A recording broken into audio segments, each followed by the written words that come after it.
Hi friends, আজকে আমি তোমাদেরকে এই ভিডিওতে কোনো প্রকার ক্রিম ছাড়াই ম্যাঙ্গো আইসক্রিম বানিয়ে দেখাবো। তাহলে চলো শুরু করি। প্রথমেই আমি দুধ বসিয়ে দিয়েছি দুধটিকে ঘন করে জাল করার জন্য। দুধ হালকা গরম হলে আমুল দুধ দিয়ে ভালো করে দুধের সাথে মিশিয়ে নিচ্ছি। দুধ ফুটতে শুরু করলে দুধটিকে তাড়াতাড়ি ঘন করার জন্য কিছুটা কর্নফ্লাওয়ার দিয়ে দিলাম।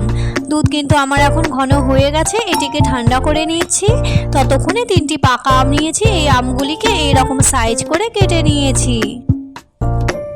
পরে মিক্সি জারে দিয়ে দিচ্ছি আমন্ড, কাজু বাদাম, চিনি, আম আর ঘন করে জাল করে রাখা দুধ। তারপরে মিক্সি জারে ঢাকনা আটকে এটিকে ভালো করে ব্লেন্ড করে নিচ্ছি।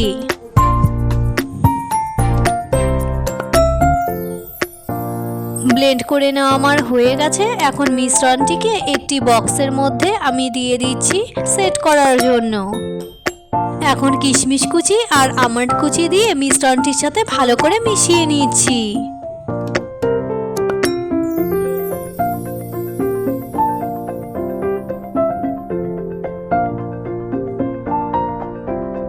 তারপরে হাতের সাহায্যে একটু ট্যাপ করে নিয়ে বক্সের ঢাকনা আটকে ফ্রিজারে 7 থেকে 8 ঘন্টার জন্য সেট হতে দিচ্ছি।